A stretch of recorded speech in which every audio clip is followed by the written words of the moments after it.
I got to talk about something that's been bothering me about boxing. All these combat sports, even the celebrity fights. Are these boxing friendships starting to kill the biggest fights?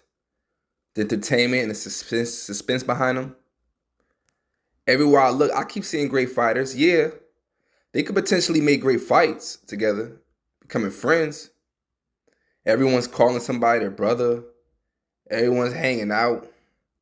Everybody's taking pictures together. And then when somebody asks, okay, would you fight them? Now it's nah, that's my boy. That's family. We don't gotta fight each other. Man, hold the fuck up. If you're two of the best fighters in the world and you're in the same weight, yes, you do. At least if the money and demand are there. Because I'm starting to wonder if boxing has gotten to a point where it's like becoming friends with somebody is almost like putting up another barrier to the fight, bro. And I got multiple examples I'm about to talk about today. Let's cook. Now, Exhibit A, feel me? You got Terrence Crawford, you got Claressa Shields, Floyd Mayweather, and Shakur Stevenson. Look at the amount of boxing talent in one picture. And before somebody gets mad at me, I'm not saying fighters aren't allowed to be friends. Shut up. I'm already knowing where this is going. I'm not saying they can't take pictures. I'm not saying everybody needs to hate everybody. I don't condone hate, and that's crazy and ridiculous. What I'm talking about is what happens when two active fighters are legitimate potential opponents. That's when I start really looking at things like, hey now, boxing isn't basketball. You could be best friends with somebody in the NBA and still play against them 4 times during the season. If I'm lying, tell me in the comments. Boxing does not work like that. What is wrong with y'all? A major fight might have a window of 6 months, a year, maybe 2 years. And once that window closes, bruh, sometimes it's gone. One fighter moves up, somebody loses, somebody retires, the promotional situation changes, the public loses interest. So when two potential opponents start becoming close, now boxing fans have a legitimate reason to wonder, is this relation going to make the fight harder to make?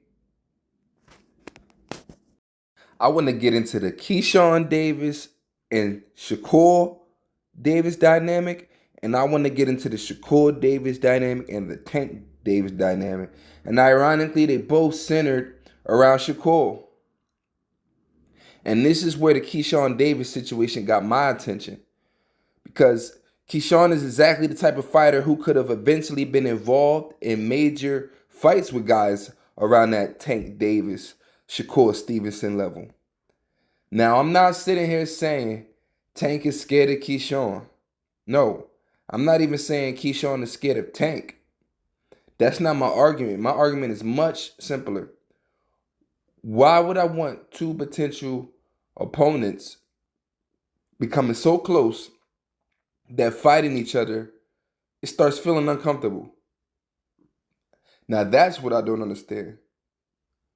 Once somebody goes, hey, that's my brother, now you got a whole nother negotiation problem. What is wrong with you, meatball? We already had promoters stopping fights. Then you're going to go blame it on the teams. Network stopping fights. Weight differences stopping fights. Money stopping fights. Rematch clauses. A-side arguments. B-side arguments. Mandatory challenges. Yo, all of these obstacles just to fight. Sanctioning bodies. Everybody wants a percentage. Like Jay Prince wanted that big old purse out the last fight. Little greedy boy. And after all of that, now I gotta hear, that's just my friend? Nah, I'm good.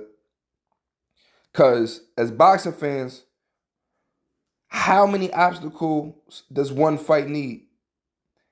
And how long do you think you can keep fans' attention spans on one fight? Y'all buddy in the background, closed doors, best friends, chilling. If you're two elite fighters, the public wants it. You're close enough in weight, and somebody puts the right money on the table, fight. Go back to being friends afterwards, like Claressa and Kaye Scott. And people are going to say, Dre, you're reaching, like they always do. Be coming at me in the comments. Y'all know I'm telling real. Friendship doesn't matter once they get inside the ring. All of this just is a stage and performance. And for some fighters, dudes could probably fight their own cousin for the right check. I slap this out my sister for the right money. I ain't gonna lie, I do it for dang near free, but everybody isn't wired like that. Think about what you're actually asking somebody to do. You're not asking them to beat their friend at Madden. I whoop anybody watching this at Madden. Wait till this PlayStation come in a few weeks. You're not asking them to dunk on their friend. You're asking them to train for 8 weeks with the specific goal of punching that person in their head and the body repeatedly. Think about it. And then depending on the fighter, you're looking for the knockout. You want to stop your opponent. That's psychologically different. And that's the reason why I'm saying relationships between fighters can matter, but definitely not always. You start training together, families meet, you start hanging out, you start calling each other brothers. Eventually somebody's asked about the fight and you already know the answer. Nah, that's family. We don't need to do that. Meanwhile, boxing fans are sitting there like, yes, the hell you do. Because we all know that's going to be potentially the best fight, but both of y'all don't want y'all egos hurt in front of the world. I always knew he was special. Deep down, he always know that I'm special. And when we meet, it's going to be the best fight ever. And if you're a high-level boxing fan and a technician like me and him, you will see that you're going to see fireworks, and it'll be amazing. It's cool you too humble, man, because Tank dog you out every chance he get. I'm dead serious, bro. Like, Tank is a casual. You gotta be honest. Like, in my brain, how I look at him, like, he's a talented, special fighter who got, like, God-given abilities. But, like, as far as, like boxing knowledge and all of that, like, he fought Broly Romero and he fought Isaac Pitbull Cruz. Before the fight, when they was fighting each other, he picked Broly Romero to win because of his power. That's a casual opinion.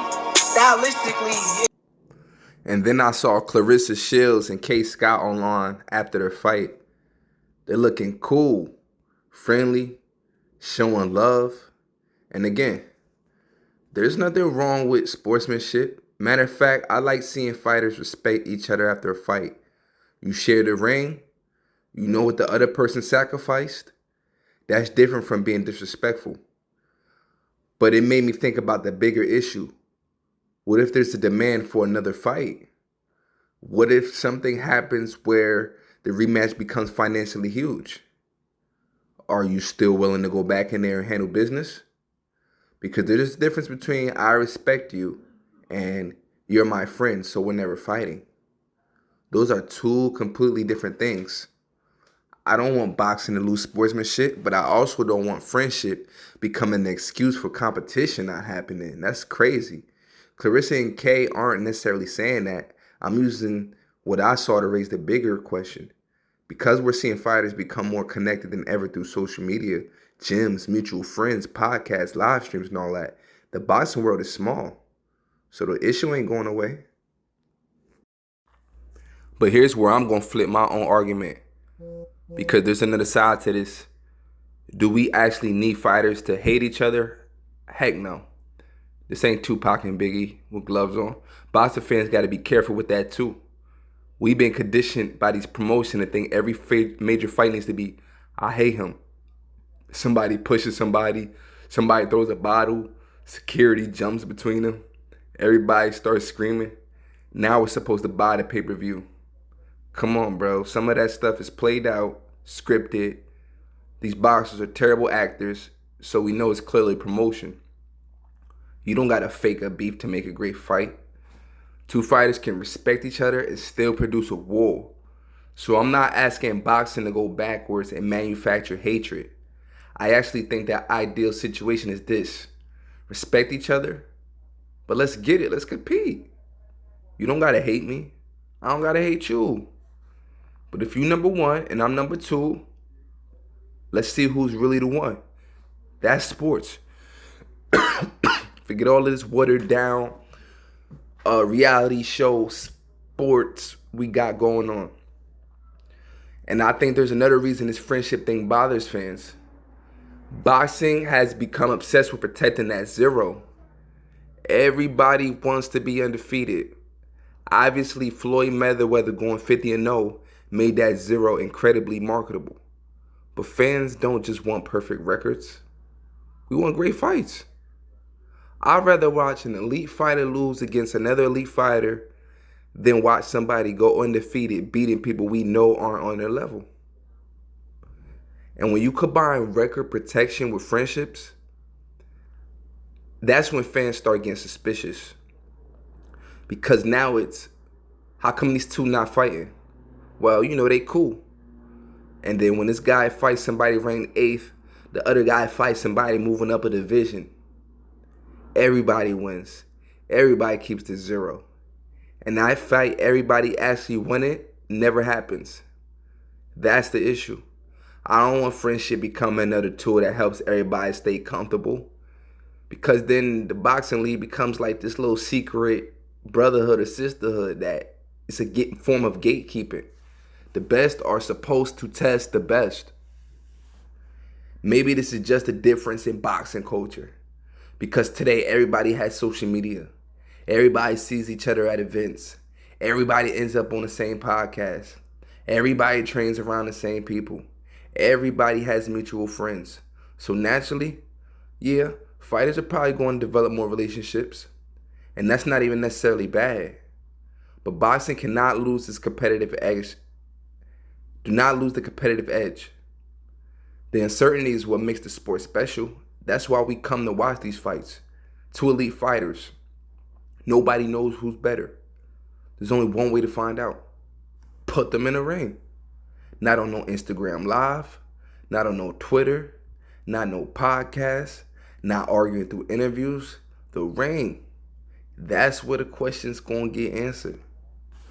So do I think friendships are literally responsible for every big fight that doesn't happen? No. That would be ridiculous. Money is probably a bigger factor. Promoters are probably a bigger factor. Timing and weight classes. Then you got people who go in there and try to throw in them sneaky dehydration clauses. But do I believe friendship become another excuse for a fight not happening? Absolutely. And boxing already got too many excuses. So here's my rule. If you're friends and you're nowhere near each other's weight, be friends. If you're friends and one of you is retired, hey, be friends. Train together. Break bread, vacation together. Do whatever you want. But if you're both elite, same era, same weight class, and boxing fans are demanding the fight, bruh, I see you after the fight. Because at the end of the day, I don't need fighters to hate each other. I need fighters to fight. So that's the big difference, and I'm putting this question directly to y'all. Are boxing friendships killing some of the biggest fights? Or do friendships have nothing to do with it? And promoters and money are the real problem? And I want another answer too. If two fighters are calling each other brothers, but they're clearly the two best fighters in the division, should they still fight? I'm saying yeah. Handle business. Get paid. Give the fans what they want. And when that final bell rings, y'all go right back to being best friends. So, hey, give me the city and state y'all tuned from and what time it is. Again, city and state y'all tuned in from and what time it is. Let me know what y'all think in the comments. And if you rocking with these boxing breakdowns, subscribe. Dre Bill 2.0, I'm out of here. You did.